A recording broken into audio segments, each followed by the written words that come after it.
Darating ang araw na makikita ko ang aking walang hiyang asawa at ang kanyang sakim na ina na nakaluhod sa aking harapan habang nakaposas ang kanilang mga kamay sa harap ng maraming tao. Mawawala sa kanila ang lahat, ang karangalan, ang pera, at ang kapangyarihang ginamit nila para tapakan ang aking pagkatao at halos kumuha ng aking buhay.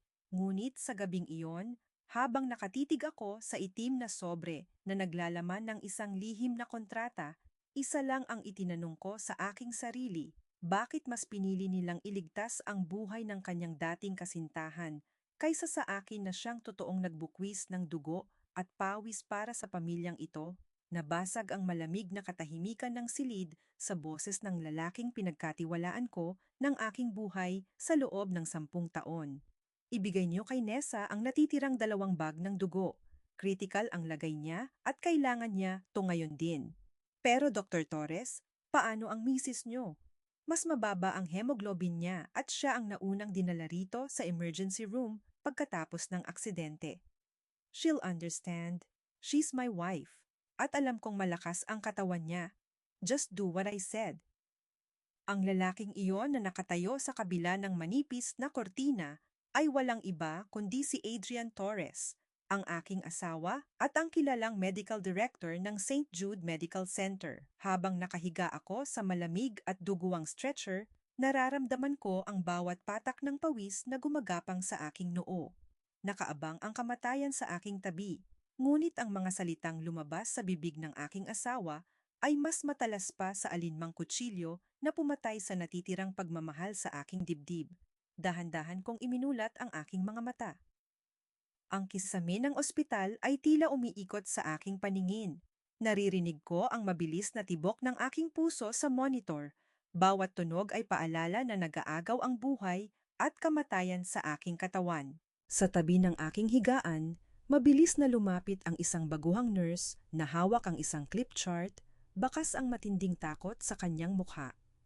Mrs. Torres, kailangan niyo pong lagdaan ang waiver na ito, mabilis na sabi ng nurse habang nanginginig ang kanyang mga daliri sa pag-abot ng ballpen sa akin.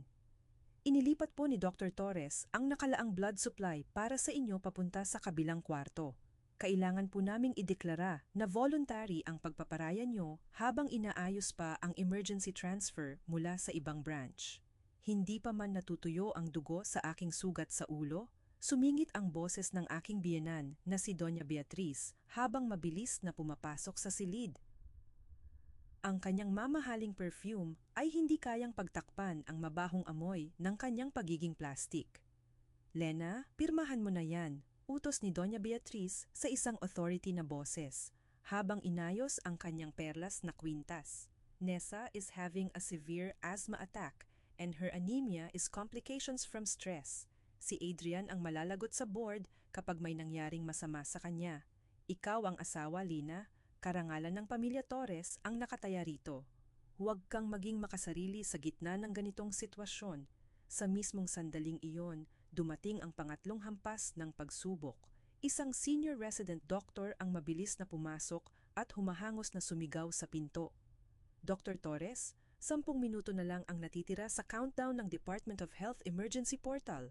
Kapag hindi na ipasa ang final blood allocation report at walang malinaw na waiver mula sa primary patient, mamarkahan ng gross negligence ang ospital at mafi-freeze ang surgical license ng buong emergency department. Pumasok si Adrian sa loob ng aking cubicle. Ang kanyang mukha ay pilit na nagpapakita ng pag-aalala, ngunit ang kanyang mga mata ay puno ng pagmamadali at panggigipit. Humawak siya sa aking malamig na kamay, isang hawak na dating nagbibigay sa akin ng init, ngunit ngayon ay nagdudulot na lamang ng matinding pangingilabot. Lina, please. Bulong ni Adrian sa akin, ang kanyang boses ay puno ng manipulatibong pakiusap. Gawin mo ito para sa akin, para sa ospital natin. Alam mong hindi kita papabayaan. I promised you I'll take care of you right after this. Sign it, please. Tinitigan ko si Adrian. Ang lalaking pinagbentahan ko ng aking mga pamana at alahas para lamang makapagpatayo siya ng kanyang unang klinika. Ang lalaking pinagsilbihan ko habang pinapabayaan ko ang sarili kong karera sa health administrasyon. Tiningnan ko ang kanyang malinis na suite, ang kanyang mamahaling relo, at ang huwad na pagmamahal sa kanyang mga mata. Walang patak ng luha na lumabas sa aking mga mata. Ang sakit na dapat kong maramdaman ay mabilis na napalitan ng isang malamig at matigas na yelo sa loob ng aking puso. Inabot ko ang ballpen mula sa nanginginig na kamay ng nurse. Sa halip na mag-hysterical, magmakaawa, o sumigaw katulad ng inaasahan nila mula sa isang babaeng nag-aagaw buhay, naging napakatahimik ng buong silid. Inilagay ko ang aking pirma sa ibaba ng dokumento, isang malinis at didiretsyong pirma. There, malamig kong sabi, ang aking boses ay napakababa, ngunit bawat salita ay may bigat na tulad ng bato. Nalagdaan ko na Adrian. Napahinga ng maluwag si Adrian, habang si Doña Beatriz ay mabilis na kinuha ang papel mula sa clipboard nang walang kahit konting pasasalamat. Good, sabi ni Adrian, habang mabilis na tumatalikod para lumabas ng silid. I knew I could count on you, Lena. Magpahinga ka muna. Babalikan kita kapag maayos na ang lagay ni Nessa. Lumabas silang lahat na parang mga uod na nakakita ng pagkain. Naiwan ako sa gitna ng malamig na tunog ng mga kagamitang panggagamot. Ngunit bago pa man tuluyang mailipat ang aking stretcher, isang matangkad na doktor na may malalim na mga mata ang mabilis na pumasok at pinalitan ang swero na nakakabit sa aking bisig. Siya si Dr. Rafael Santos, ang Head of Emergency Services na kilalang hindi nasuhulan ng pamilya Torres. Huwag kang pipikit, Mrs. Torres. Mabilis, ngunit mahinahong bulong ni Dr. Rafael habang maingat na ikinakabit ang isang bag ng dugo na hindi nanggaling sa bangko ng ospital. Nakuha ko ito mula sa Red Cross emergency van na kabababa lang sa basement. Hinding-hindi ko hahayaang mamatay ka sa ilalim ng pamamahala ng mga taong walang halagahan sa buhay ng iba. Tumingin ako kay Dr. Rafael. Sa kanyang mga mata, nakita ko ang respeto at galit para sa kabalbalang ginawa ng aking asawa. Salamat, Dr. Santos, bulong ko, pero kailangan ko ang mga kopya ng logs. Nasa loob na ng bag mo ang duplicate ng digital audit file, sagot ni Rafael habang tinitiyak na maayos ang daloy ng dugo sa aking katawan. Hindi pa nabubura ni Adrian ang system timestamp. Nang makalabas si Dr. Rafael para asikasuhin ang aking paglipat sa recovery room, dahan-dahan kong itinaas ang aking kanang kamay sa ilalim ng kumot. Inalis ko ang aking simpleng gintong wedding ring mula sa aking daliri. Ang singsing na iyon ay hindi na simbolo ng pag-ibig, kundi simbolo ng 10 taong kabaguhan at kapabayaan. Kinuha ko ang aking telepono mula sa gilid ng higaan. Sa kabila ng panghihina ng aking katawan, ang aking mga daliri ay mabilis at maingat na gumagalaw. Binuksan ko ang encrypted messaging app at nagpadala ng isang direktang mensahe sa aking pampribadong abogado at sa nakatagong folder ng aking personal cloud server. Inilipat ko ang lahat ng duplicate ng blood request logs, ang biometric authorization stamp ni Adrian na ginamit 2 araw bago pa man mangyari ang aksidente, at ang audio recording ng kanyang mga salita sa ER na palihim na nakuha ng aking smartwatch. Pagkatapos noon, dahan-dahan kong inilagay ang aking wedding ring sa loob ng maliit na plastic bag kung saan nakatago ang aking mga dugo ang gamit. Tumingin ako sa kadiliman ng gabi sa labas ng bintana ng ospital. Ang bagyo ay patuloy na gumugulong sa kalangitan ng Metro Manila, ngunit sa loob ng aking dibdib, dumating na ang pinakamalamig na katahimikan. Alam ni Adrian na ibinigay ko ang aking dugo para sa kanyang dating kasintahan. Alam ni Doña Beatriz na sumunod ako sa kanyang utos para sa karangalan ng kanilang pamilya. Ngunit ang hindi nila alam, sa mismong gabi na ito, pinatay nila ang maawain at martir na si Lena Herrera. At ang babaeng nabubuhay ngayon sa higaang ito ay ang magiging pinakamalaking bangungot na magpapabagsak sa kanilang buong imperyo. Kinabukasan, ang sikat ng araw na pumasok sa bintana ng aking silid ay hindi nagdala ng init. Sa halip, pinalabas lamang nito ang kaputlaan ng aking mukha sa salamin. Nakaupo ako sa gilid ng higaan, tinitiis ang kumot na kumakabit sa aking sariwang tahi sa ulo. Nang marinig ko ang mabibigat na hakbang ng mga sapatos sa labas ng pinto, pumasok si Doña Beatriz na may dalang malaking branded na paper bag. Ang kanyang mukha ay maingat na nakamekos-mekos ng pampaganda. Ngunit ang kanyang mga mata ay pabalik-balik sa pagtingin sa paligid para tignan kung may ibang tao sa silid. Kamusta na ang pakiramdam mo, Lena? Tanong ni Doña Beatriz habang inilalagay ang bag sa mesa. Inutusan ko ang katulong sa mansyon na paglutuan ka ng sabaw. But remember, Lina, huwag ka nang masyadong mag-isip tungkol sa nangyari kagabi. Medical decisions are complicated at hindi iyon maiintindihan ng isang taong tulad mong walang background sa medisina. Lumapit siya sa akin at hinawakan ng aking balikat. Isang hawak na puno ng babala kaysa sa pagmamahal. Ayaw nating maibalita sa mga pahayagan o sa TV na nagkaroon ng kaguluhan dito sa St. Jude. Patuloy niya, ang kanyang boses ay naging mas mababa. Mabilis gumawa ng kwento ang media at nakataya ang pangalan ng pamilya Torres. Kung may magtanong man sa iyo mula sa HR o sa mga investigador, sabihin mo lang na maayos ang lahat at wala kang anumang reklamo sa naging desisyon ni Adrian. Yan, tumingin ako sa kanya. Tinitigan ko ang kanyang mga mata na walang kaunting bakas ng awa para sa dugo ang dinala sa ER kagabi. Huwag kayong mag-alala, Mama. Malamig at mababa kong sagot sa Taglish habang pilit kong iniiwas ang aking mukha sa kanyang hawak. I know my place. Sanay naman akong maging tahimik para sa pamilya nyo. Bahagyang natigilan si Doña Beatriz sa aking tono. Ngunit bago pa man siya makapagsalita, bumukas muli ang pinto at pumasok si Camille, ang pambansang paboritong kapatid ni Adrian. May dala siyang malaking buke ng dilaw na rosas, ngunit ang kanyang mga mata ay hindi nakatingin sa aking mukha kundi sa aking designer handbag na nakapatong sa ibabaw ng cabinet. Hi Ate Lena, masiglang bati ni Camille habang inilalagay ang mga bulaklak sa flower vase. I'm so glad you're okay. Grabe, nag-alala talaga kami ni Mommy nang marinig namin ang balita. By the way, ate, nasaan pala yung duplicate keys ng rest house natin sa Tagaytay? Hihiramin sana ni Nessa ngayong weekend para magpahinga pagkatapos ng asthma attack niya. Panoorin ko ang kanyang mga kamay habang palihim na dumidikit sa hawakan ng aking bag. Ang kanyang aksyon ay napakakapal ng mukha. Tila isang magnanakaw na pumasok sa sarili kong kwarto habang sariwa pa ang aking mga sugat. Nasa bahay ang mga susi, Camille, mahinahon kong sagot habang pinalipat ang aking paningin sa kanyang mga daliri. At saka, ang alam ko, nakapangalan pa rin sa akin ang rest house na iyon dahil pera ng pamilya ko ang ginamit ng bilhin iyon. Namatay ang ngiti sa mga labi ni Camille. Tumingin siya kay Doña Beatriz na mabilis namang pumasok sa usapan. Lena, bakit ka ba nagiging maramot? Kontra agad ni Doña Beatriz habang nakatitig ng masama sa akin. Pamilya pa rin si Nessa sa amin. At saka, resting places should be shared when someone is sick.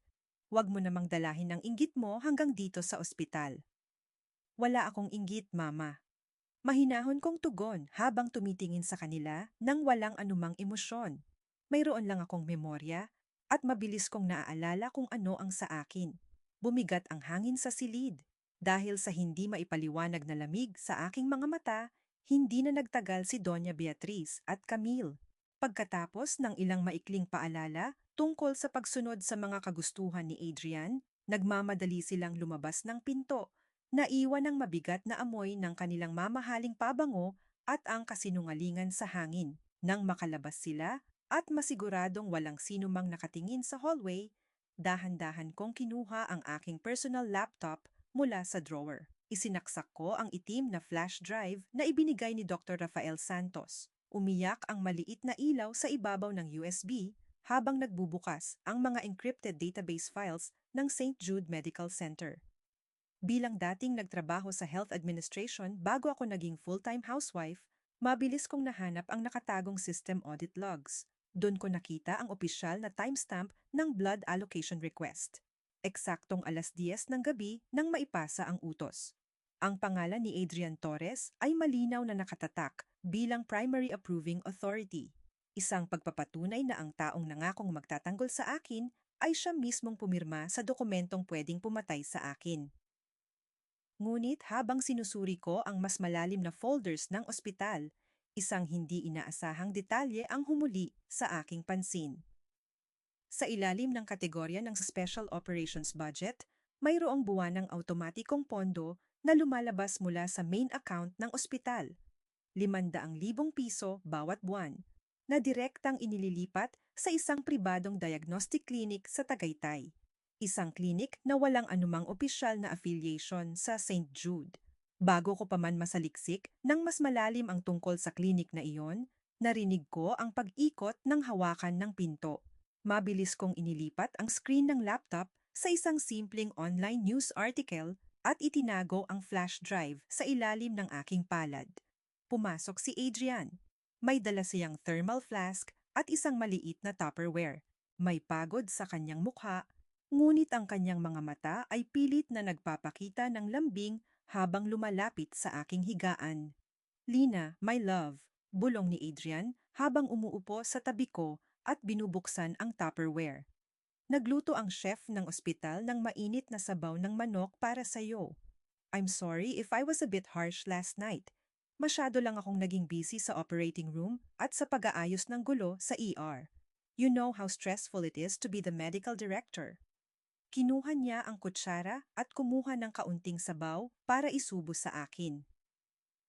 Lumapit ang kanyang mukha, ang parehong mukha na minahal ko ng buong puso sa nakalipas na dekada. Kumain ka na. Patuloy niya habang ngumingiti ng matamis. Don't worry about anything. Sina Mommy at Camille na ang bahala sa mga kailangan mo. Just focus on getting better. Dahan-dahan kong inabot ang kutsara mula sa kanyang kamay. Naitapat ko ang aking mga daliri sa sabaw na kanyang dala. Malamig ito, ganap na malamig at walang natitirang init. Tumingin ako sa sabaw, pagkatapos ay itinaas ko ang aking paningin sa mga mata ni Adrian. Napagtanto ko sa sandaling iyon na tulad ng sabaw na ito, ang kanyang pagmamahal at ang kanyang buong pagkatao ay mas malamig pa sa bangkay na naiwan sa morgue ng ospital. Salamat, Adrian. Malamig kong sabi habang inilalagay ang kutsara pabalik sa Tupperware nang walang balak kainin ito. Napakabuti mong asawa. Bahagyang naalarma si Adrian sa aking reaksyon. Are you okay, Lena? Parang napakatipid mong magsalita ngayon. I'm just tired, Adrian. Sagot ko habang ngumingiti ng isang napakanipis na ngiti na hindi umaabot sa aking mga mata. Pinagmamasdan ko lang kung gaano kakagaling mag-alaga ng mga tao. Hindi na nakahirit si Adrian nang tumunog ang kanyang telepono. Pagkakita niya sa pangalan ng tumatawag, mabilis siyang tumayo at lumayo ng kaunti sa aking higaan para sagutin ito sa mahinang boses. Nang tumalikod siya, mabilis kong ibinalik ang aking paningin sa screen ng laptop para isave ang natitirang mga pahina ng system logbook. At doon, sa huling linya ng screening history para sa blood bank reserve, tumigil ang tibok ng aking puso. Ang 2 bag ng AB blood na ibinigay kay Nessa sa gabi ng aksidente ay hindi inireserba habang nasa ER kami. Ayon sa opisyal na date stamp at patient registration code, ang dugo na iyon ay inireserba at iniharang sa ngalan ni Nessa Villarreal 2 araw bago pa man mangyari ang aming aksidente sa kalsada. Pagkalabas ko ng ospital pagkalipas ng 3 araw, ang malamig na simoy ng hangin sa aming subdibisyon sa Quezon City ay tila walang buhay. Ang aming 2 palapag na bahay na ako mismo ang nagdisenyo ng bawat sulok at pumili ng bawat muebles, ay hindi na mukhang isang tahanan, mukha na itong isang mamahaling kulungan kung saan ako pilit na iginagapos ng mga taong pinagkatiwalaan ko. Nakalapag ang aking maliit na biyaheng bag sa sofa nang marinig ko ang mabilis na pagpasok ng isang tao mula sa pinto. Si Marisa Cruz. Ang babaeng itinuring kong higit pa sa kapatid sa nakalipas na 10 taon. May dala siyang malaking paper bag ng mamahaling herbal tea at supot ng mga prutas, habang ang kanyang mukha ay puno ng matinding pag-aalala. Lina, my God sis! Sigaw ni Marisa habang mabilis na lumalapit at nakikipagyakap sa akin. Sobrang nag-alala ako sa iyo. Tumawag sa akin si Camille at sinabi ang nangyari sa aksidente. Nanggaling pa ako sa opisina para lang bisitahin ka. Inayos ko ang aking pagkakaupo sa sofa at dahan-dahan siyang inilayo sa aking katawan. Ang kanyang yakap na dating nagbibigay sa akin ng ginhawa ay nagdudulot na lamang ng mabigat na pakiramdam sa aking dibdib. Salamat sa pagpunta, Marisa. Mahinahon kong sabi sa Taglish habang nakatitig sa kanyang mga mata. Mabuti naman at nakahanap ka ng oras para bisitahin ako. Umayos ng upo si Marisa sa aking tabi. Inilabas niya ang herbal tea at nagsimulang magbuhos ng mainit na tubig sa tasa. Ngunit ang kanyang mga mata ay mausisang pabalik-balik sa akin. Sabi ni Camille, medyo emosyonal ka raw sa ospital. Pambungad ni Marisa habang maingat na inihahain ang tasa sa aking harap. Naiintindihan kita sis. Nakakatakot ang nangyaring aksidente. Pero, may mga chismis kasi sa ospital na gusto mo raw maghain ng reklamo sa board tungkol sa blood supply. Sis, are you sure about that? Baka maapektuhan ang career ni Adrian? Bakit hindi ka na lang mag-focus sa pagpapagaling para hindi na lumaki ang gulo? Tumingin ako sa mainit na usok na lumalabas sa tasa ng tsaa. Nararamdaman ko ang pagsubok sa bawat salitang lumalabas sa bibig ng aking matalik na kaibigan. Gusto mo ba talagang mag-focus ako sa pagpapagaling, Marisa? Tanong ko sa isang napakatahimik ngunit matalas na boses. O gusto mong manahimik ako para walang madamay sa pamilya Torres? Bahagyang nabilaukan si Marisa at mabilis na tumawa ng isang pilit na tawa. Naman Lena, kaibigan mo ako. Of course I care about you. Nag-aalala lang ako na baka magkamali ka ng desisyon dahil sa galit mo. Punta ka muna sa kusina, Marisa. Mahinahon kong utos habang nakatitig sa kanya. Kunan mo ako ng kaunting yelo para sa tubig ko? Sure sis, sandali lang. Mabilis na sagot ni Marisa at tumayo patungo sa kusina.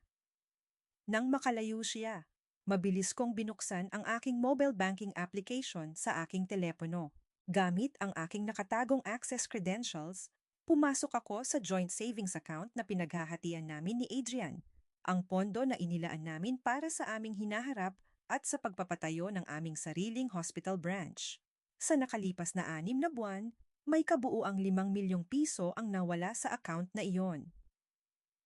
Ang mga withdrawal ay ginawa sa maliliit na halaga, 500,000 linggo-linggo, patungo sa isang pampribadong account na hindi ko kilala. Biglang nanginginig ang liwanag at nagkaroon ng munting panginginig ang telepono ni Marisa na naiwan sa ibabaw ng glass table sa aking harap.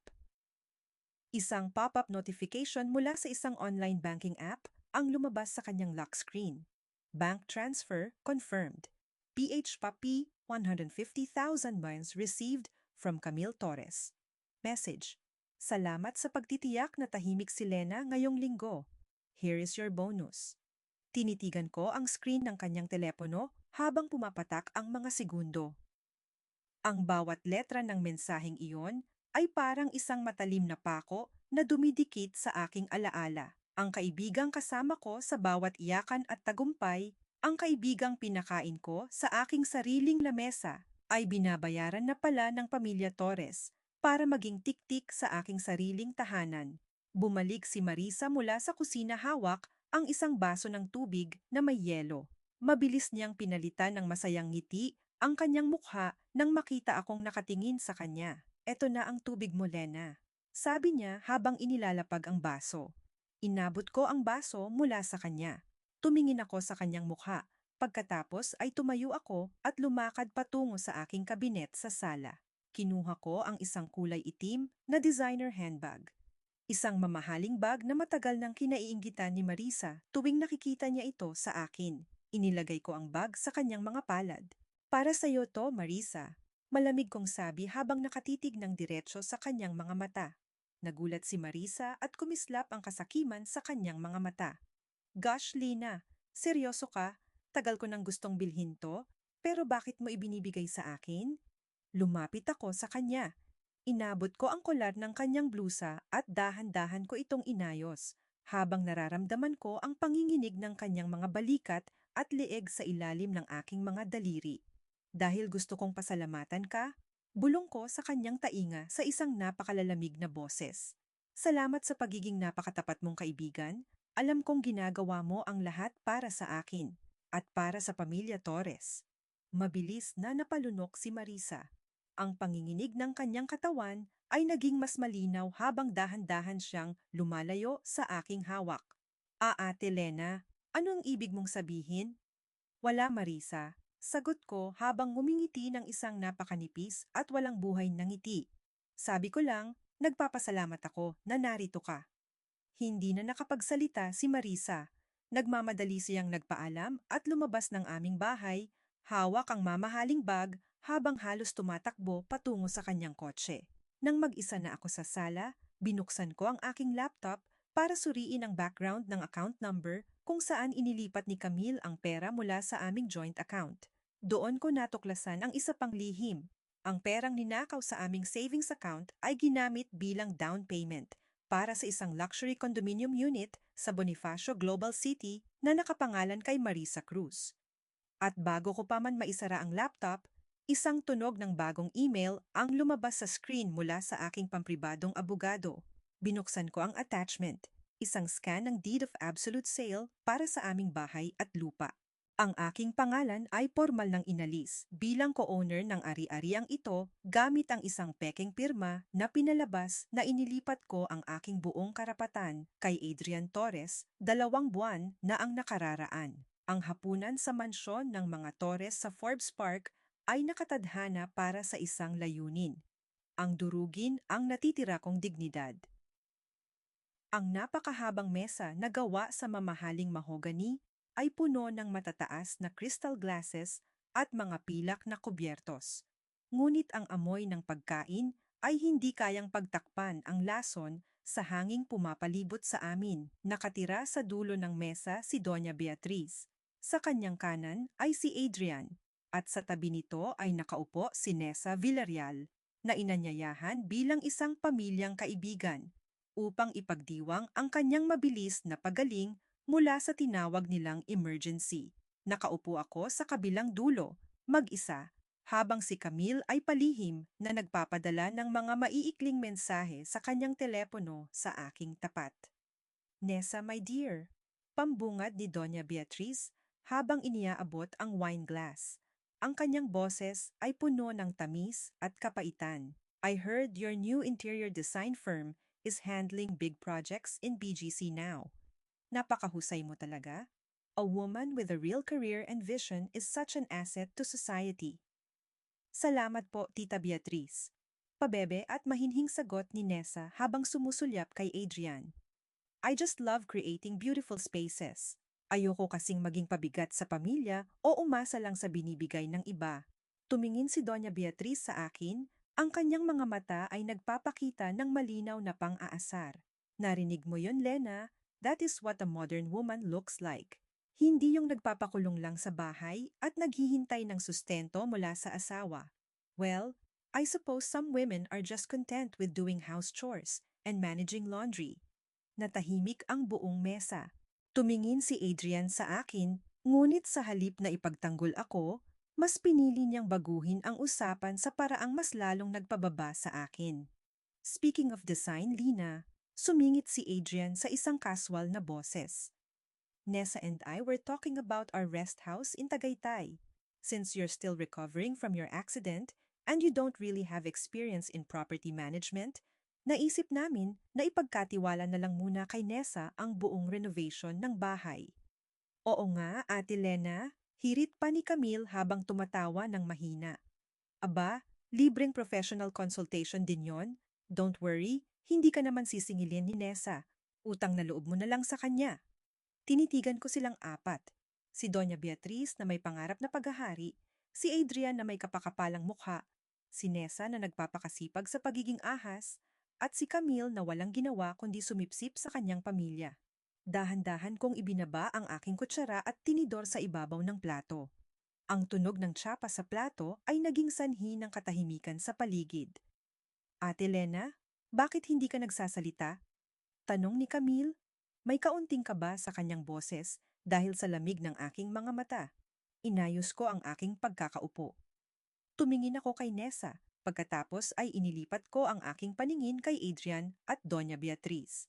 Isang napakanipis at napakalamig ng ngiti ang lumitaw sa aking mga labi. Of course, mahinahon kong sabi sa malinaw na Taglish, ang boses ko ay walang kaunting panginginig. Magaling naman talaga kayong mag-renovate.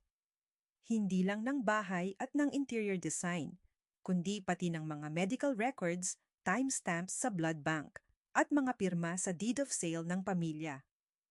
Nabulunan si Doña Beatriz sa kanyang iniinom na wine. Mabilis na nabitawan ni Adrian ang kanyang kubyertos habang ang kanyang mukha ay nawalan ng kulay. Lina, what are you talking about? Galit na sigaw ni Adrian habang tumatayo sa kanyang upuan. Nasa harap tayo ng hapagkainan. What kind of accusation is that? Bakit ka sumisigaw, Adrian? Tanong ko sa isang napakatahimik, ngunit matalas na boses habang nakatitig sa kanyang mga mata. Nagtatanong lang ako. Nagpapasalamat nga ako dahil napakagaling ninyong mag-ayos ng mga bagay na dapat ay hiwalay, tulad ng pera ng ospital at ng personal account ni Camille. O kaya ang biglaang pagkawala ng pangalan ko sa sarili naming bahay. Lena, lumalabis ka na. Singit ni Doña Beatriz, ang kanyang mukha ay namumula sa galit at hiya sa harap ni Nessa. Wala kang iginagalang. Pamilya mo kami. Pamilya? Tanong ko habang dahan-dahang tumatayo mula sa aking upuan. Ang pamilya ba ay yung pinalalabas na maayos ang lahat habang hinihintay akong mamatay sa ER? Don't worry, Mama. Kakainin niyo rin ang bawat salitang sinabi niyo ngayong gabi. Kinuha ko ang aking handbag at tumalikod sa kanila nang walang lingon-lingon. Naririnig ko ang galit na sigaw ni Adrian at ang pag-aaway nila ni Doña Beatriz habang mabilis akong lumalabas sa malaking pinto ng mansyon. Pagkalipas ng kalahating oras, nakaupo ako sa isang tahimik at dimlilit na coffee shop sa gilid ng Intramuros. Sa aking tapat ay nakaupo si Dr. Rafael Santos. Nakasuot siya ng simpleng jacket at may hawak na isang itim na leather binder. Inilagay ko sa mesa ang kopya ng mga binagong audit reports at ang screenshot ng bank transfers ni Camille. Naging napakatapang mo ngayong gabi, Mrs. Torres. Mahinahon na sabi ni Dr. Rafael habang tinitignan ang mga dokumentong inilapag ko. I'm not brave, Dr. Santos. Malamig kong sagot habang nakatitig sa aking mga kamay. I'm just done being a victim. Kumuha si Dr. Rafael ng isang mainit na tasa ng tsokolate at dahan-dahan itong inilagay sa aking harap. Tumingin siya sa akin na may malalim na respeto. Hindi mo kailangang maging mabait sa mga taong gustong pumatay sa kaluluwa mo, Lena. Bulong ni Rafael, ang kanyang boses ay puno ng katapatan. At dahil dyan, gusto kong ipakita sa iyo ang mas malalim na lihim na itinatakip ni Adrian sa ospital. Binuksan ni Rafael ang kanyang binder at inilabas ang isang serye ng mga confidential files. Hindi lang ito usapin ng paglilipat ng dugo kay Nessa. Patuloy ni Rafael. Sa nakalipas na 5 taon, si Adrian ay formal na gumagawa ng mga peking medical certificate at drug prescription records para sa mga tiwaling opisyal ng gobyerno at malalaking negosyante para maiwasan nila ang mga paglilitis sa korte. Siya ang paboritong cleaner ng mga kriminal sa lungsod. Nanlaki ang aking mga mata habang binabasa ang mga pangalan ng mga kilalang personalidad na nasa listahan. At may isa pa, dugtong ni Rafael habang inilalabas ang isang lumang dilaw na folder. May isang anonymous whistleblower na nagpadala sa akin nito kahapon. 10 taon na ang nakararaan, noong residency pa lang ni Adrian, may isang pasyente na namatay dahil sa maling dosis ng anesthesia na ibinigay niya. Hindi siya natanggalan ng lisensya noon. Inilagay ni Rafael ang autopsy report sa aking harap.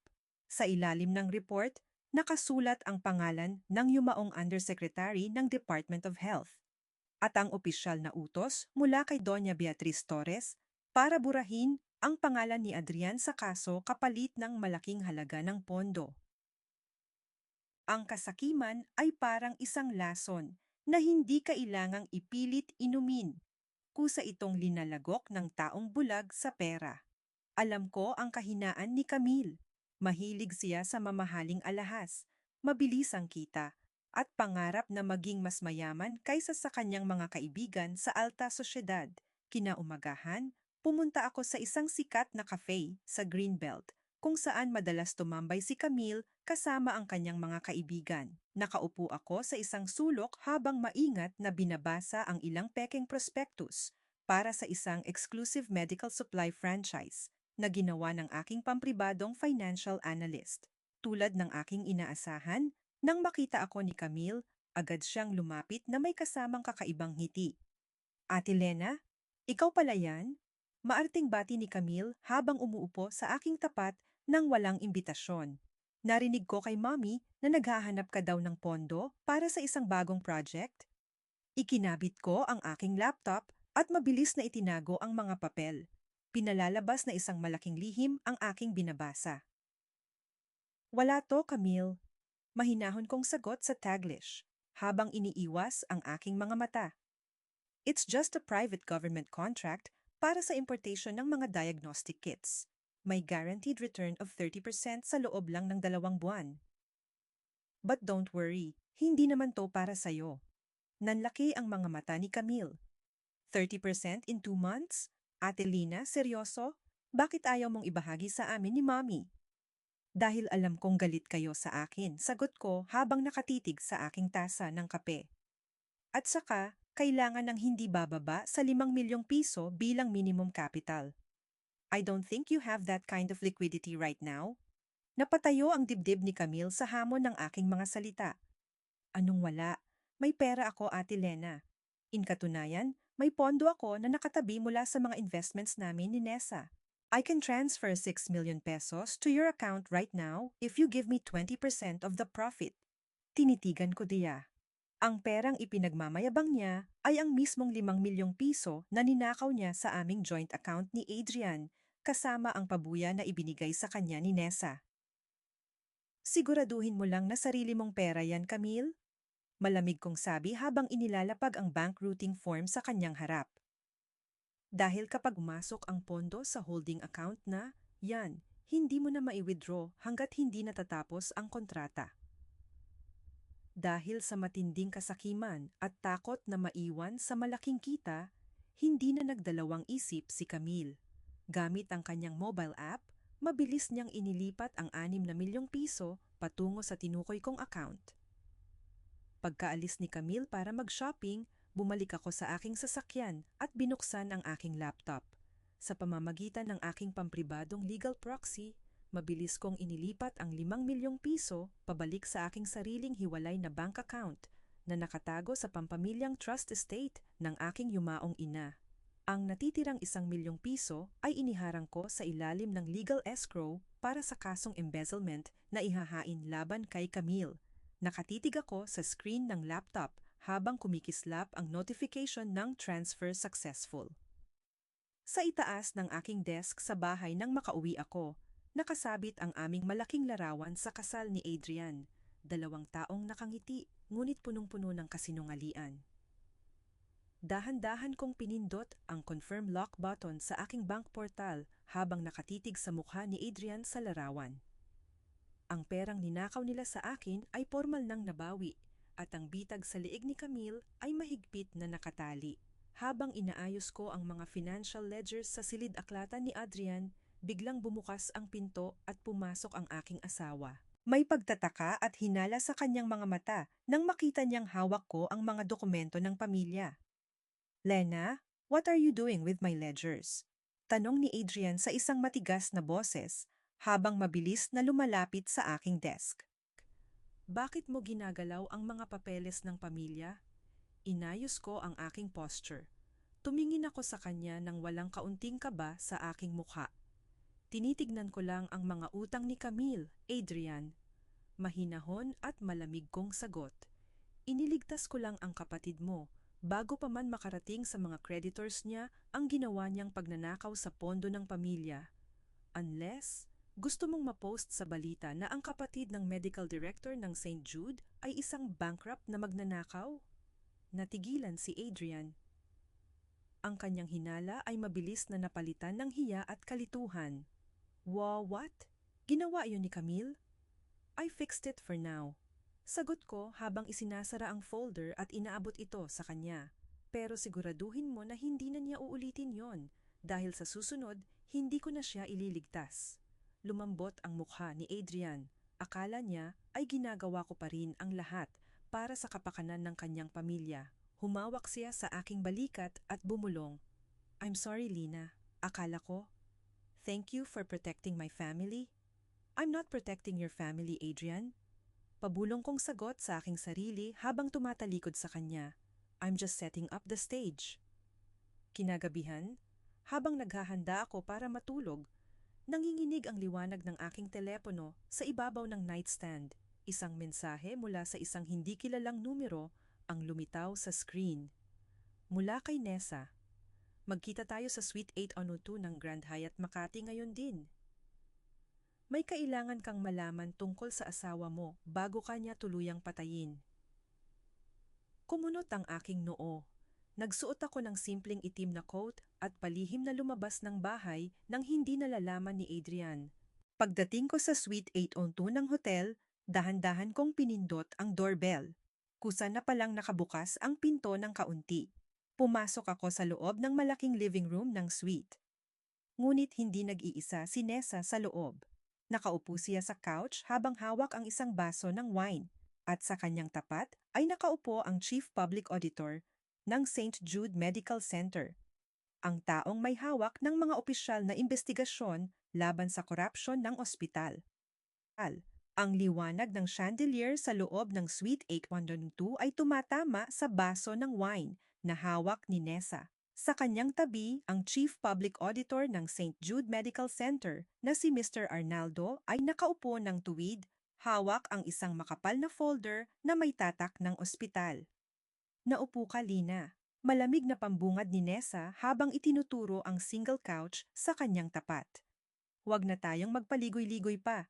Mag-usap tayo tulad ng dalawang matatalinong babae. Lumakad ako ng dahan-dahan patungo sa armchair. Hindi ako umupo. Tinitigan ko si Nessa at si Mr. Arnaldo habang nakatayo at nakahawak sa aking handbag. Anong kailangan ninyo? Mahinahon kong tanong sa Taglish. Ang aking boses ay walang kaunting panginginig. Ibinaba ni Nessa ang kanyang baso sa salaming mesa. Kinuha niya ang folder mula kay Mr. Arnaldo at inilapag ito sa aking harap. May hawak kaming signed consent form. Panimula ni Nessa habang nakatitig sa aking mga mata nang may pangarap na tagumpay. Isang dokumento na nagpapatunay na kusa mong ibinigay ang nakalaang blood supply para sa akin sa gabi ng aksidente. Kung susubukan mong magreklamo sa board o sa media, ipapalkular namin sa pampublikong investigasyon na nagnanais ka lamang mang-blackmail para sa malaking halaga ng divorce settlement. Sumingit si Mr. Arnaldo habang inaayos ang kanyang salamin. Mrs. Torres, bilang head auditor, opisyal kong validated ang consent form na ito. Walang tatanggap ng kaso mo sa korte dahil malinis ang papel ni Dr. Adrian. Tinitigan ko ang papel na inilapag ni Nessa. Ang aking feke na pirma ay nakaimprenta sa ibaba ng dokumento, isang napakasamang subok na gamitin ang aking pangalan laban sa akin.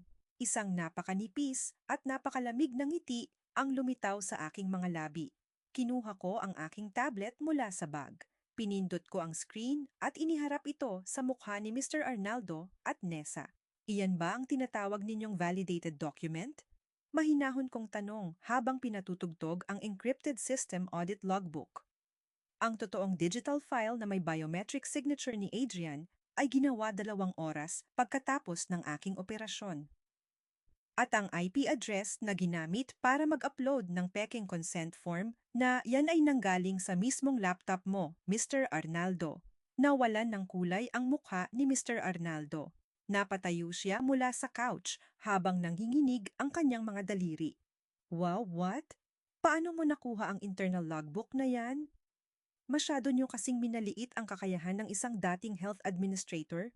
Malamig kong sagot. Bago pa man makapagsalita si Nessa, bumukas ang pinto ng kwarto sa loob ng suite. Lumabas si Marisa Cruz, ang aking matalik na kaibigan, habang may hawak na isa pang set ng mga papel. Lina, please, sumunod ka na lang sa kanila. Sigaw ni Marisa habang lumalapit sa akin, pilit na nagpapakita ng galit. Ginagawa lang naman ito ni Nessa para hindi masira ang pamilya Torres. Bakit ba napakatigas ng ulo mo? Tumingin ako kay Marisa. Ang kaibigang nagbenta ng aking tiwala para sa pera at ari-arian. Alam ko ang tungkol sa BGC condo, Marisa. Mahinahon kong sinabi habang nakatitig sa kanyang mga mata. Napatigil si Marisa sa kanyang paglalakad. Ang kanyang mukha ay napalitan ng matinding takot. Anong kondo? Inilabas ko ang isang kulay pilak na susi mula sa aking bulsa. Dahan-dahan kong inilagay ang susi sa nanginginig na palad ni Marisa. Isang condominium unit lang pala ang halaga ng 10 taong pagkakaibigan natin. Bulong ko sa kanyang harap habang nakatitig sa kanyang mga umiiyak na mata. Iniharang na ng aking abogado ang deed of assignment ng unit na yan dahil sa kasong money laundering laban kay Camille. Hindi mo na maiinhabitan ng bahay na yan, Marisa. No, no, Lina, please. Hysterical na sigaw ni Marisa habang lumuluhod sa aking harap at pilit na humahawak sa aking damit. Patawarin mo ako, Lina. Si Camille ang nag-alok sa akin. Kailangan ko lang ng pera para sa pamilya ko. Hindi ko man lang siya tiningnan. Inilayo ko ang aking damit mula sa kanyang hawak nang walang kahit isang patak ng luha sa aking mga mata. Humarap ako kay Mr. Arnaldo at Nessa na parehong nakatayo ng tulala at walang maipaglaban. Habang nag-uusap tayo rito, malamig kong sabi habang pinipindot ang send button sa aking telepono. Ang buong ebidensya ng embezzlement laban kay Marisa ay naipasa na sa HR ng kanyang kumpanya at ang investigasyon para sa fraud laban sa Mr. Arnaldo ay formal nang nakarating sa Department of Health. Lena, wag! Sigaw ni Mr. Arnaldo habang napapahawak sa kanyang dibdib sa matinding takot. Tumalikod ako at naglakad patungo sa pinto ng suite. Bago ako lumabas, inilagay ko ang isang maikling sulat na nakatupi sa ibabaw ng glass table para kay Adrian.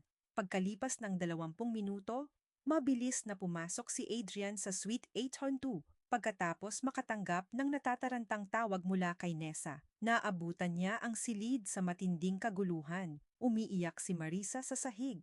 Natataranta si Mr. Arnaldo sa pag-iimpake ng kanyang mga gamit. At si Nessa ay nakatitig sa pader habang nanginginig ang mga kamay. Lumapit si Adrian sa mesa at nakita ang nakatuping sulat na iniwan ko. Binuksan niya ito. Sa loob, nakasulat ang 4 na salitang nakasulat sa sarili kong handwriting. Your time is running out. At sa mismong sandaling iyon, nagkaroon ng malakas na panginginig ang telepono ni Adrian sa kanyang bulsa. Kinuha niya ito at nabasa ang isang opisyal na emergency notification mula sa Professional Regulation Commission, PRC. Isang opisyal na summons para sa formal na investigasyon ng ethics violation at suspension of medical license ang nakalapag na sa kanyang executive desk sa St. Jude Medical Center. Ang katotohanan ay hindi kailanman mabubura ng kapangyarihan.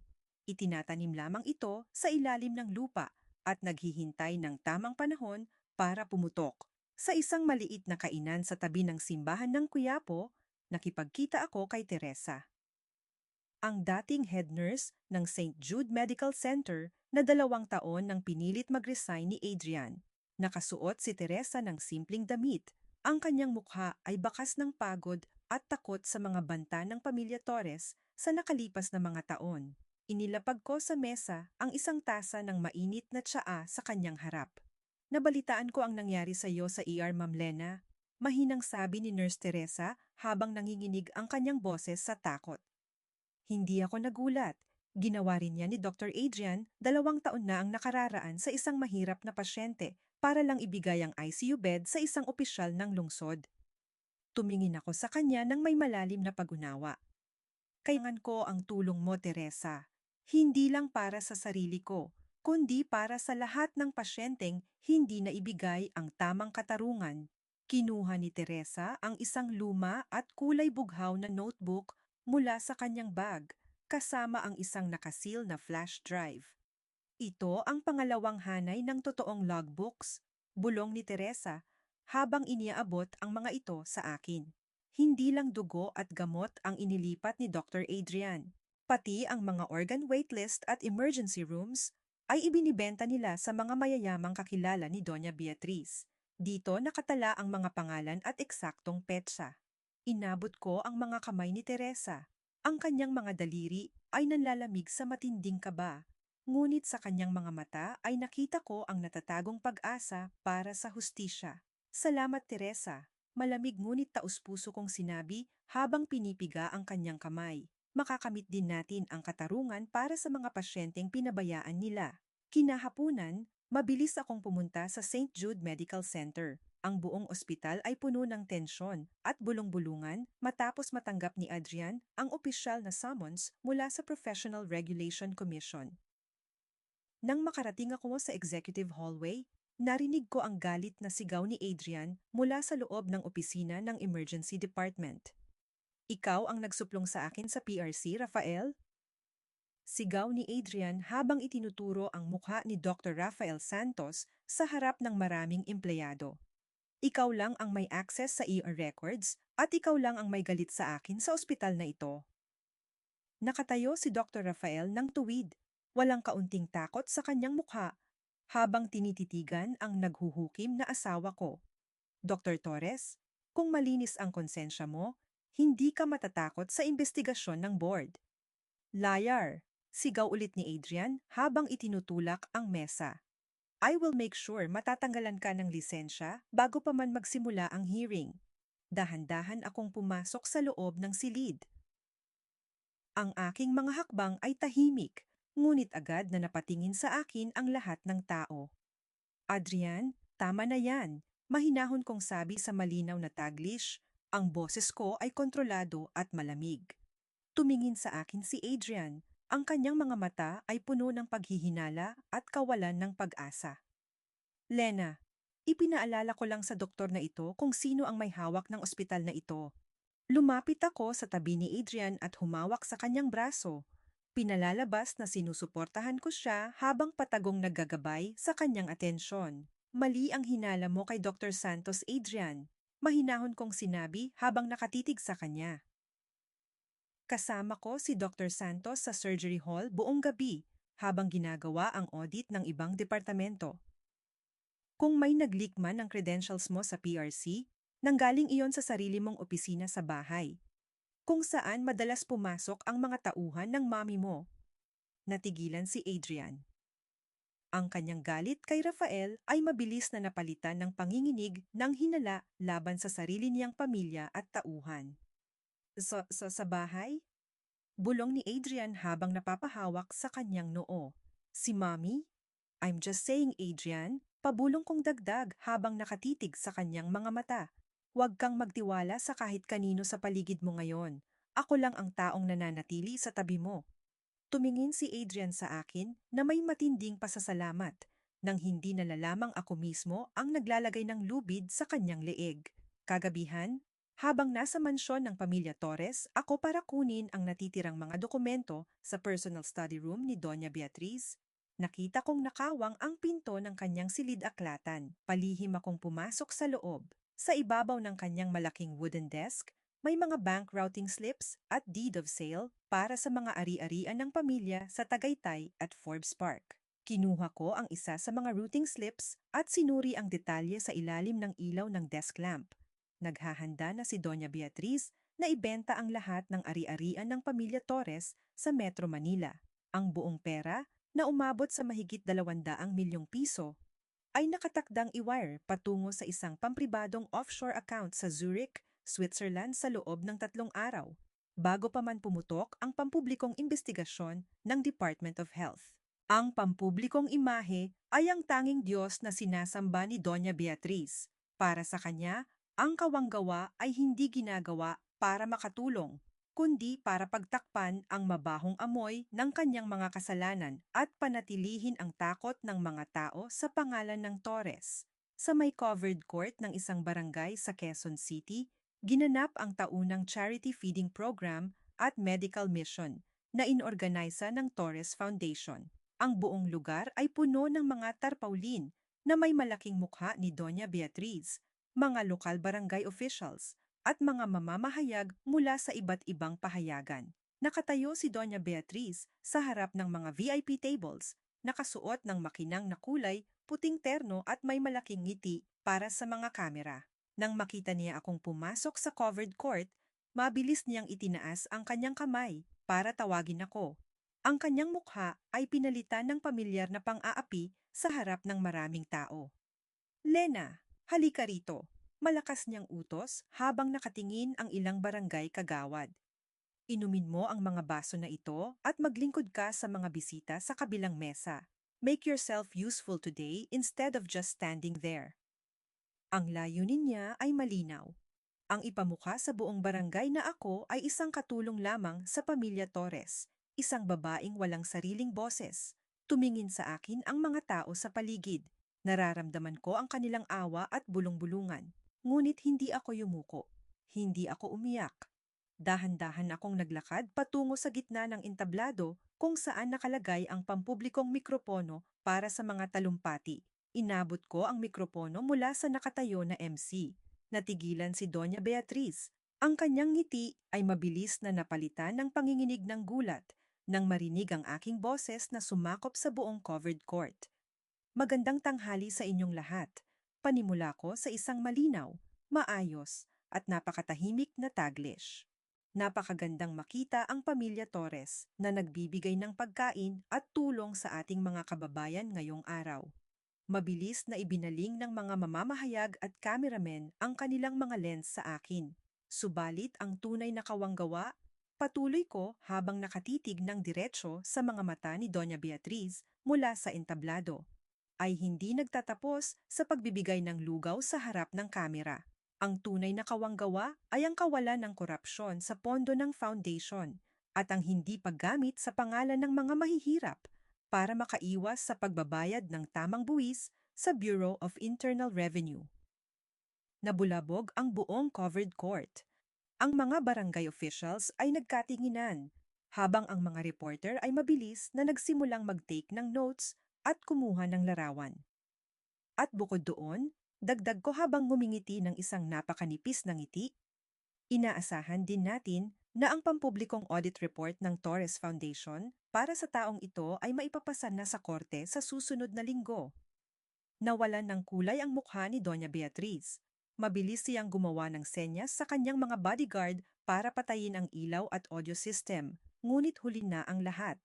Ang mga salita ko ay naisulat at naisadula na sa harap ng media. Pagkababa ko sa likod ng entablado sa may dressing room, pabalagbag na pumasok si Doña Beatriz. Ang kanyang mukha ay namumula sa matinding galit at hiya. Walang hiya ka. Sigaw ni Doña Beatriz habang mabilis na itinataas ang kanyang kamay at pilit na isinasampal ang kanyang palad sa aking mukha. Naramdaman ko ang matinding sakit at init sa aking pisngi mula sa kanyang hampas. Ngunit hindi ako natumba. Hindi ako pumikit. At higit sa lahat, walang kahit isang patak ng luha na lumabas sa aking mga mata. Tumayo ako ng tuwid sa kanyang harap. Tinitigan ko ang kanyang mga nanginginig na mata. Dahan-dahan kong itinaas ang aking dalawang daliri at pinagpag ang aking balikat kung saan niya akong tinapik kanina bago ang sampal. Tila inaalis ang anumang maruming bakas ng kanyang kamay sa aking damit. Lumapit ako sa kanya ng napakalapit hanggang sa maramdaman niya ang malamig kong hininga sa kanyang mukha. Iyan ang huling beses na hahawakan mo ako. Pabulong kong sabi sa isang napakalalamig at nakapanghihilakbot na boses. Dahil ang kasunod na hahawak sa iyo ay ang mga rehas ng kulungan. Napasandig si Doña Beatriz sa pader sa matinding takot. Ang kanyang bibig ay bumuka ngunit walang salita na lumabas mula rito. Sa unang pagkakataon sa kanyang buhay, nakita ko ang tunay na takot sa mga mata ng tinaguriang reyna ng pamilya Torres. Tumalikod ako at lumabas sa dressing room ng may buong dignidad. Pagkalabas ko sa barangay hall, pumasok ako sa aking sasakyan at binuksan ang aking telepono. Isang encrypted notification mula kay Dr. Rafael Santos ang dumating. Binuksan ko ang nakakabit na confidential forensic file. Ito ay ang orihinal na toxicology report para sa yumaong ama ni Adrian na namatay 20 taon na ang nakararaan sa St. Jude Medical Center. Ayon sa opisyal na pagsusuri ng independenteng pathologist mula sa ibang bansa, ang ama ni Adrian ay hindi namatay sa cardiac arrest tulad ng pinalabas sa pampublikong balita. Namatay siya dahil sa isang lethal dose ng potassium chloride na inireseta at ipinalagay sa kanyang IV drip sa ilalim ng direktang utos ni Doña Beatriz Torres para makuha ang buong pamanang ari-arian at kontrol sa ospital. Sa ibaba ng pahina, may malaking pulang marka, Confidential Forensic Analysis, Homicide Investigation Pending. Ang katahimikan bago ang bagyo ay hindi nangangahulugang walang panganib. Ito ang sandali kung saan ang bawat piraso ng bitag ay maingat na inilalagay sa tamang pwesto. 2 araw bago ang nakatakdang 20th anniversary gala ng St. Jude Medical Center, pinuntahan ako ni Adrian sa aming bahay. Nakasuot siya ng formal na suit, ngunit ang pagod at kaba sa kanyang mukha ay hindi na kayang pagtakpan ng kanyang karaniwang pagmamataas. Inilagay niya ang isang makapal na kontrata sa ibabaw ng coffee table. Lena, panimula ni Adrian sa isang pilit na mahinahong boses habang nakatitig sa akin. Ito ay isang confidential divorce settlement agreement. I'm willing to give you 10 million pesos and the ownership of our secondary house in Forbes Park. Kapalit nito, kailangang pumirma ka sa isang non-disclosure agreement at i-withdraw ang anumang reklamo o salita na pwedeng makasira sa pangalan ko at ng St. Jude. Tinitigan ko ang kontrata. Isang huling subok ng isang lalaking natatakot, mawalan ng kapangyarihan at pera. Inabot ko ang mga papel. Hindi ako nagpakita ng galit o panginginig. 10 milyong piso at isang bahay, Adrian? Mahinahon kong tanong sa Taglish, habang binabasa ang mga probisyon ng NDA. Napakalaki pala ng halaga ng katahimikan ko para sa'yo. Deserve mo yan, Lena. Mabilis na sagot ni Adrian. Akala ay umiepekto ang kanyang alok. Gusto ko lang na magkaroon tayo ng malinis na hiwalayan. Lalagdaan mo ba ngayong araw? Dahan-dahan kong itinabi ang kontrata sa aking handbag. Tumingin ako sa kanya na may ngiting napakanipis. Lalagdaan ko ito sa mismong gabi ng gala, Adrian. Bulong ko sa kanya sa isang napakatahimik na boses. Iisipin ko na lang na ito ang huling regalo ko sa iyo sa harap ng board bago ka pormal na umupo bilang chairman. Nakahinga ng maluwag si Adrian. Akala niya ay tuluyan na niyang kontrolado ang sitwasyon. Thank you, Lena. I knew you would always choose what's best for us. Oo, Adrian. Sagot ko habang tumatalikod sa kanya. Gagawin ko ang kung ano ang pinakamabuti. Kinahapunan, habang paalis na ako ng bahay para sa isang lihim na pulong, niharang ng kotse ni Camille ang pinto ng garahe. Bumaba siya na may magulong buhok at umiiyak na mukha, malayo sa dating maarte at mayabang na dote ng pamilya Torres. Ate Lena, please, sigaw ni Camille habang lumuluhod sa tabi ng aking sasakyan. Naharangan ng bangko ang lahat ng accounts ko. May warrant of freeze na ipinalabas ang korte para sa embezzlement case. Maghihirap ako, Ate Lena. Kausapin mo ang abogado mo na i-withdraw ang demanda. Ibinaba ko ang salamin ng aking sasakyan ng kaunti. Tinitigan ko siya mula sa loob nang walang kahit konting awa. Nasanay kang kumuha ng hindi sayo, Camille. Malamig kong sinabi habang nakatitig sa kanyang mga umiiyak na mata. Ngayon, matuto kang magbayad para sa bawat sentimong ninakaw mo. Pamilya mo pa ko, Lena. Hysterical na sigaw ni Camille. Wala akong pamilyang magnanakaw. Mahinahon kong sagot bago ko itinaas ang salamin ng sasakyan at mabilis na pinaandar ang kotse palabas ng subdibisyon. Pagkalipas ng isang oras, nakipagkita ako sa isang lihim na conference room sa headquarters ng National Bureau of Investigation, NBI, sa Manila. Kasama ko si Dr. Rafael Santos, ang lead special agent ng NBI, at 2 senior investigative journalists mula sa pinamalaking TV network sa bansa. Inilapag ko sa malaking mesa ang buong serye ng mga ebidensya, ang digital blood bank logbooks, ang mga pahayag ng mga dating empleyado, ang ebidensya ng korupsyon sa pondo ng foundation at ang forensic report para sa pagkamatay ng ama ni Adrian. Handa na ang lahat ng mga ahente para sa sabay-sabay na operasyon sa gabi ng gala sa Okada, Manila, Mrs. Torres, pahayag ng NBI Special Agent. Kailangan lang natin na nasa entablado sina Dr. Adrian at Doña Beatriz kapag isinilbi ang arrest warrants. Sisiguraduhin kong naroon sila, sagot ko habang nakatitig sa mga opisyal na dokumento. Pagka-uwi ko sa aking pampribadong apartment ng gabi ring iyon, inilabas ko mula sa closet ang aking gagamiting gown para sa gala night. Ito ay isang napakagandang kulay, pulang gown na gawa sa silk. Ang kulay ng dugo na pilit nilang itinapon, ngunit ngayon ay magiging simbolo ng aking muling pagbangon. Sinukat ko ang gown sa harap ng malaking salamin. Tinitigan ko ang aking sariling refleksyon, ang aking matuwid na tindig, ang aking matalas na paningin, at ang babaeng hindi na kailanman magiging biktima ng kahit kaninong lalaki o pamilya. Habang hinahawakan ko ang makinis na tela ng pulang gown sa aking harap, nanginginig ang liwanag ng aking telepono sa ibabaw ng dressing table. Isang mensahe mula sa isang hindi kilalang numero ang lumitaw sa screen. Huwag kang pupunta sa gala kung gusto mo pang mabuhay. Alam namin ang ginagawa mo. Tinitigan ko ang banta sa screen. Isang pikit matang ngiti ang lumabas sa aking mga labi bago ko itinapon ang telepono sa aking bag. Ang Grand Ballroom ng Okada, Manila ay nagliwanag sa ilalim ng mga malalaking crystal chandeliers.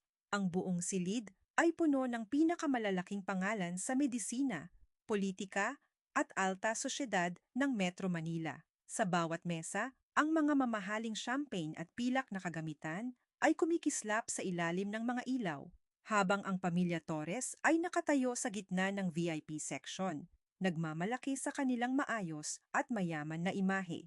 Nakatayo si Adrian sa tabi ni Doña Beatriz at Nessa. Nakasuot siya ng gintong barong Tagalog, habang si Doña Beatriz ay nakadamit ng mamahaling gown na may mga alahas na alay sa kanyang leeg. Pumukas ang malaking pintuan ng bulwagan. Pumasok ako ng mag-isa. Nakasuot ako ng isang napakagandang kulay, pulang gown na gawa sa silk na nakalatag hanggang sa sahig. Ang aking buhok ay maayos na nakatali sa itaas, at ang aking lakad ay tuwid at puno ng aura ng isang reyna na hindi kailanman magiging biktima. Napatigil ang ilang bisita sa pag-uusap. Ang mga mata ni na Adrian, Doña Beatriz at Nessa ay nanlaki sa matinding gulat nang makita nila ako. Lumakad ako patungo sa VIP table. Lena, pabulong at galit na salita ni Doña Beatriz habang mabilis na pumupunta sa aking harap. Anong ginagawa mo rito? Bakit ganyan ang suot mo? I told you not to come. Wala kang lugar sa mesang ito, umuwi ka na. Tumingin ako sa kanya. Isang napakanipis at napakalamig ng ngiti lang ang aking isinagot. Umupo ako sa vacant VIP chair, kinuha ang baso ng wine sa mesa, at dahan-dahang uminom ng walang kaunting kaba sa aking mukha. Huwag kang mag-alala, Mama. Mahinahon kong sabi sa malinaw na Taglish. Naparito ako para panoorin ang pinakamagandang kabanata sa buhay ng pamilya niyo. Hindi na nakapagsalita si Doña Beatriz dahil narinig na ang boses ng MC na nagaanyaya kay Adrian na umakyat sa entablado para tanggapin ang kanyang opisyal na parangal at titulo bilang Chairman of the Board ng St. Jude Medical Center. Umakyat si Adrian sa entablado sa gitna ng malakas na palakpakan ng mga bisita. Humawak siya sa podium, inayos ang mikropono, at nagsimulang magsalita ng may matinding pagmamataas. Magandang gabi sa inyong lahat, panimula ni Adrian. Ang kanyang boses ay puno ng pagpapakitang tao. Ang St. Jude Medical Center ay itinayo sa pundasyon ng integridad, kahusayan sa medisina, at pagmamahal sa pamilya. Bilang bagong chairman, nangangako ako na pananatilihin natin ang kapakanan ng bawat pasyente bago ang alinmang bagay sa mundong ito. Habang nagsasalita si Adrian, biglang namatay ang mga ilaw sa paligid ng entablado. Ang dalawang napakalaking LED screens sa likod ni Adrian ay nagpalit ng ipinapakita. Sa halip na ang promotional video ng ospital, ang mga malalaking screen ay naglabas ng mga opisyal na dokumento. Ang opisyal na blood bank logbook na may biometric stamp ni Adrian na nagpapatunay na inilipat niya ang dugo ng kanyang duguang asawa patungo kay Nessa sa gabi ng aksidente. Sumunod na lumabas ang mga bank routing slips ng pagnanakaw ni Camille at ang video recording ng komprontasyon sa hotel suite kasama ang chief auditor. Nabulabog ang buong Grand Ballroom. Napatayo ang mga doktor, politiko at mamamahayag. Ang mga ilaw ng mga kamera ng media ay mabilis na nagsimulang kumislap ng paulit-ulit patungo sa malalaking screen at kay Adrian. What is the meaning of this? Sigaw ni Adrian habang natataranta sa entablado. Turn off the screens. Patayin niyo yan ngayon din. Technician, turn it off. Ngunit hindi namatay ang mga screen. Dahan-dahan akong tumayo mula sa VIP table. Lumakad ako patungo sa tabi ng entablado, hawak ang isang wireless microphone na ibinigay sa akin ng floor manager na kasabwat ni Dr. Rafael Santos. Umakyat ako sa entablado. Ang aking pulang gown ay kumikislap sa ilalim ng mga spotlight. Tumingin ako sa buong bulwagan ng mga kilalang tao, pagkatapos ay inilipat ko ang aking paningin kay Adrian na nakatayo na nanginginig sa aking tabi.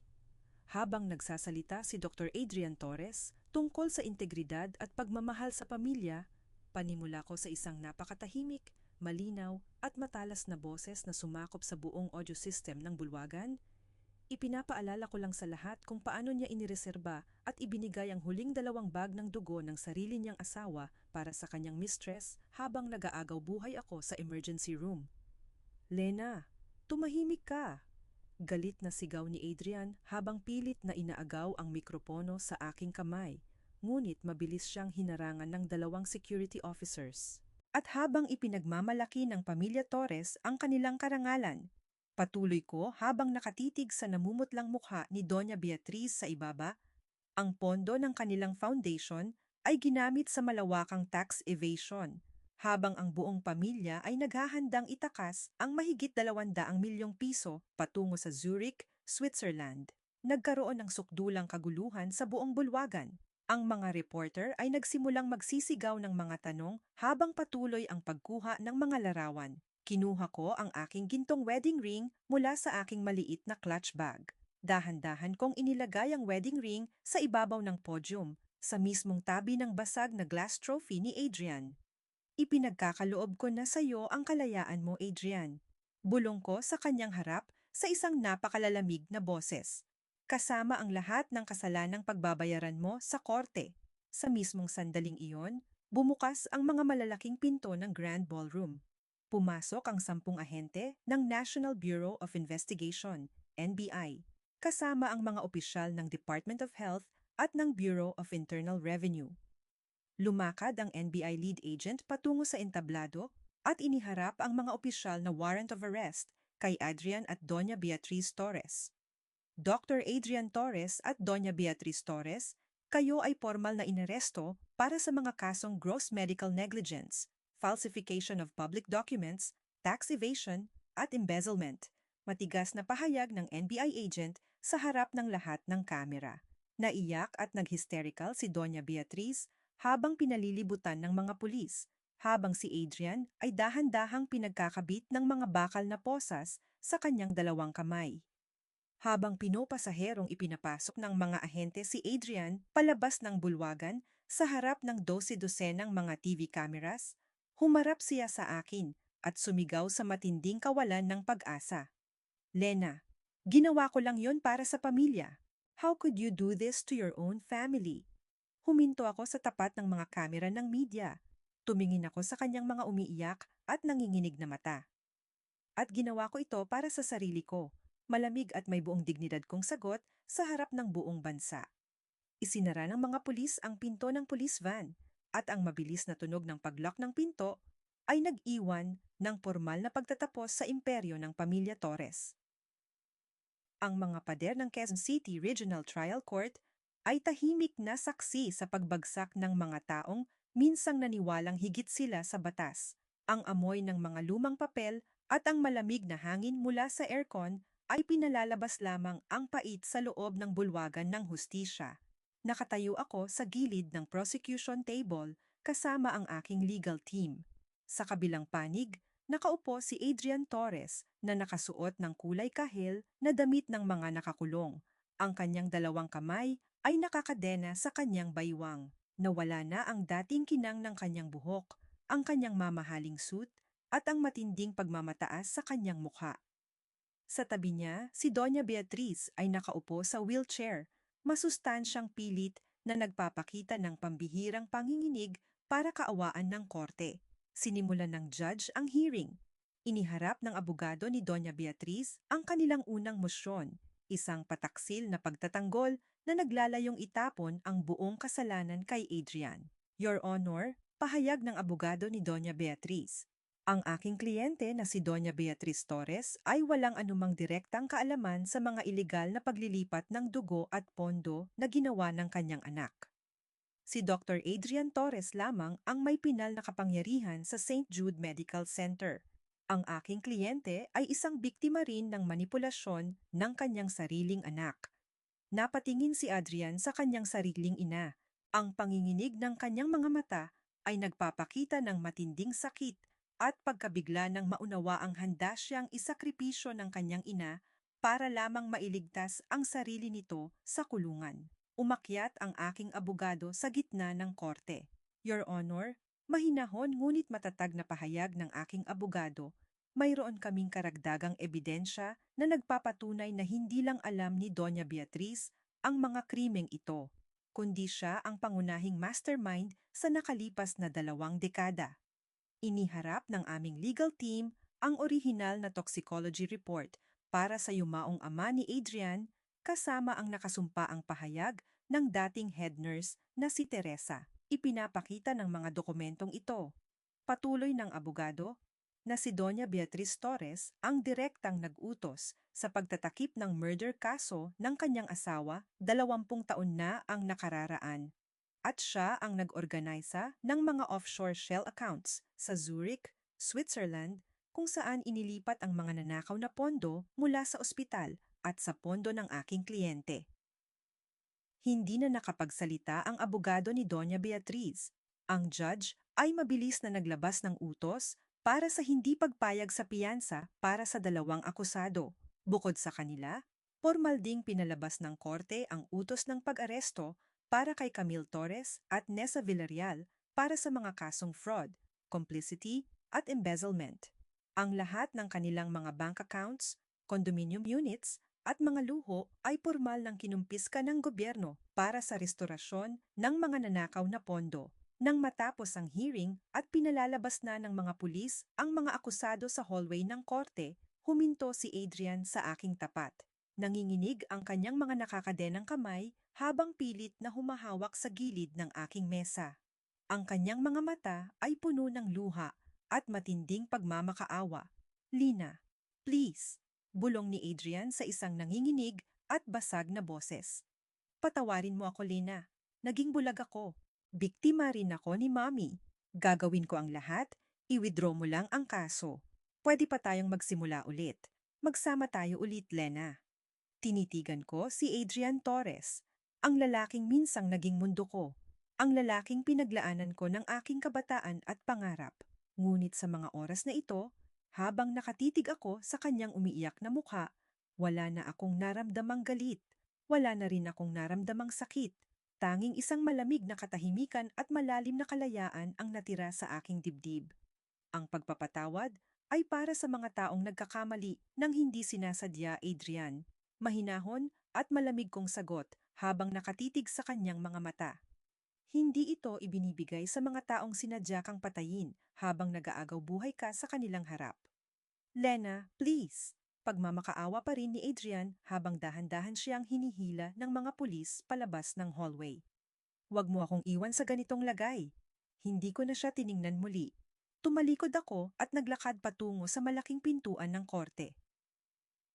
Pagkalabas ko ng gusali ng Regional Trial Court, ang maliwanag at mainit na sikat ng araw sa Manila Bay ay dahan-dahang tumama sa aking mukha.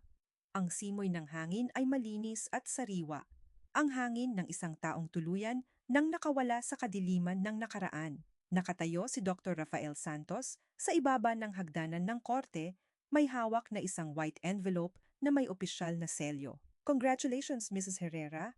Nakangiting bati ni Dr. Rafael sa akin habang iniaabot ang sobre. Ito ay opisyal na liham mula sa Department of Health at sa Office of the President. Binuksan ko ang sobre. Ito ay isang opisyal na imbitasyon at appointment letter mula sa Secretary of Health na nag-aanyaya sa akin na pamunuan ang pambansang pondo at lupon para sa proteksyon at karapatan ng mga pasyente sa buong Pilipinas.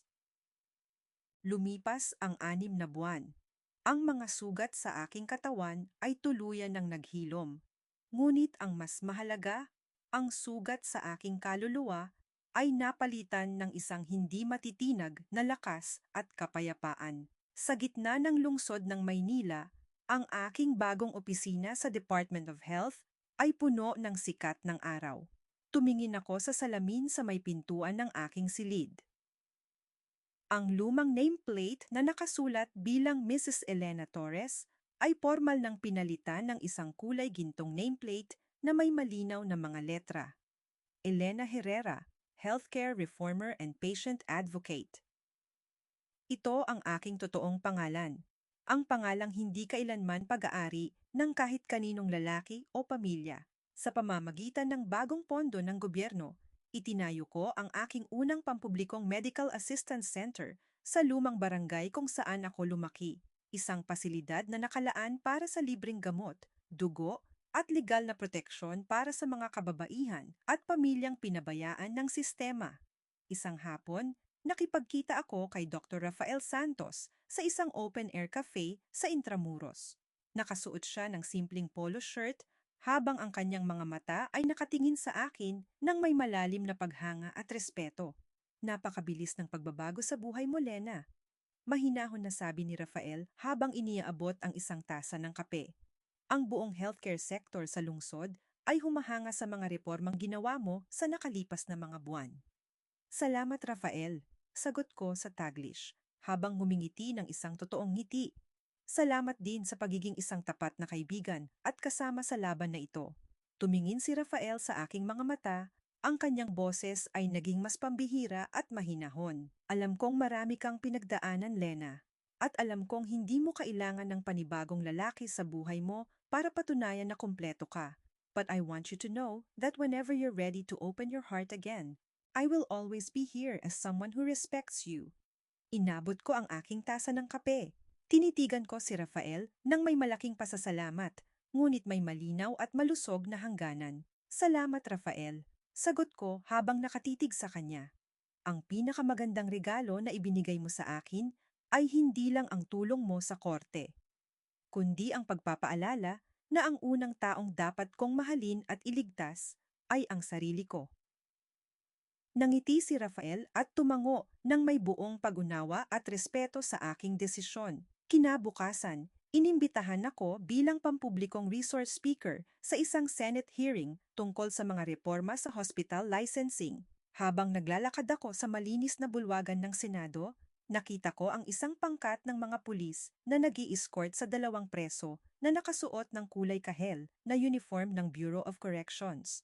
Si Adrian Torres at si Doña Beatriz. Si Doña Beatriz ay nakayuko, walang alahas, at bakas ang matinding katandaan at kapabayaan sa kanyang mukha. Si Adrian naman ay may mga bakal na posas sa dalawang kamay, payat, at nawalan na ng anumang bakas ng dating kapangyarihan bilang medical director. Nang makita ako ni Adrian na naglalakad ng may buong dignidad at kasama ang mga matataas na opisyal ng gobyerno, tumigil siya sa kanyang paglalakad sa likod ng mga rehas ng security barrier. Tumingin siya sa akin nang may matinding pagnanais at kawalan ng pag-asa. Lena, bulong ni Adrian, ang kanyang boses ay nanginginig. Do you ever regret leaving me? Nagsisi ka ba na iniwan mo ako at ang pamilya natin? Huminto ako sa kanyang tapat. Tinitigan ko ang kanyang mukha sa huling pagkakataon. Isang napakatahimik at napakangiting ekspresyon ang lumitaw sa aking mga labi. I don't regret leaving you, Adrian. Mahinahon kong sagot sa malinaw at malamig na Taglish. I just regret how long it took me to leave. Tumalikod ako. Ang tunog ng panginginig at eko ng aking mga hakbang sa malinis na sahig ng bulwagan ay naging formal na pamamaalam sa aking nakaraan. Dahan-dahan akong lumakad patungo sa maliwanag na hinaharap nang hindi man lang lumingon sa lalaking minsang naniwalang kaya niyang patayin ang aking kaluluwa. Isang tahimik na hapon sa tabing dagat ng Batangas. Ang kulay gintong sikat ng paglubog ng araw ay dahan-dahang lumulutang sa ibabaw ng malawak na karagatan. Ang simoy ng hangin ay may amoy ng asin at kalayaan, habang ang maliliit na alon ay maingat na humahalik sa aking mga paang nakatayo sa basang buhangin. Nakatayo ako habang pinagmamasdan ang huling liwanag ng araw sa kalangitan. Biglang bumalik sa aking gunita ang gabi ng bagyo sa Metro Manila. Ang gabi kung saan nakahiga ako sa duguang stretcher ng emergency room, habang ang aking asawa ay pinalalabas na kailangan kong mamatay para sa kanyang dating pag-ibig. Naalala ko ang lamig ng pader, ang tunog ng monitor ng puso, at ang matinding sakit ng isang kaluluwang nawala ng tiwala sa mundo. Ngunit ngayon, habang nakatayo ako rito, wala na ang lamig na iyon. Napalitan na ito ng isang walang kapantay na init at kapayapaan. Sa mga nakalipas na buwan, maraming tao ang nagtanong sa akin kung nahanap ko na ba ang pagpapatawad sa aking puso para kina Adrian, Doña Beatriz, at sa mga taong nagkanulo sa akin. At ang sagot ko ay napakasimple. Pinalaya ko na ang aking sarili sa poot. Ang tunay na pagpapatawad ay hindi nangangahulugang ibinabalik mo sa iyong buhay ang mga taong nagtangkang sirain ka o binibigyan mo sila ng pagkakataong saktan ka muli. Ang pagpapatawad ay ang pagpili na itapon ang mabigat na baul ng galit mula sa iyong mga balikat upang magkaroon ka ng dalawang malayang kamay para yakapin ang iyong sariling hinaharap. Nahanap ko na ang tunay na kapayapaan, isang kapayapaang hindi na kailanman nakadepende sa pagmamahal o pagkilala ng ibang tao, kundi sa sarili kong kakayahan na tumayo sa sarili kong mga paa. At para sa bawat babaeng nakikinig sa aking kwento, para sa bawat Filipina na pilit na pinaniniwalaang ang obligasyon at sakripisyo ay nangangahulugang kailangan mong tiisin ang panloloko at pang-aapi. Alalahanin mo na ang iyong dignidad at buhay ay hindi kailanman pamalit sa pangarap ng ibang tao. Ang pagmamahal sa sarili ay hindi pagiging makasarili. Ito ang pinakaunang hakbang para sa iyong sariling kaligtasan. Dahan-dahan kong itinapat ang aking kanang kamay sa aking dibdib. Sa ilalim ng aking mga daliri, nararamdaman ko ang malakas, pantay at buhay na tibok ng aking puso. Ang pusong minsan ay muntik nang tumigil sa gabi ng bagyo, ngunit ngayon ay tumitibok ng mas malakas, mas malaya, at mas masaya kaysa kailanman. Lumapit ang aking mga bagong kasamahan sa advocacy mula sa dalampasigan. Tinatawag ang aking pangalan ng may ngiti at pag-asa. Huminga ako ng malalim. Pinalitan ang aking mukha ng isang napakagandang ngiti at dahan-dahang lumakad patungo sa kanila para harapin ang panibagong bukas. Dahil natutunan ko na, hindi ako dapat mamatay para sa kanila. Ako ay nabubuhay para sa aking sarili.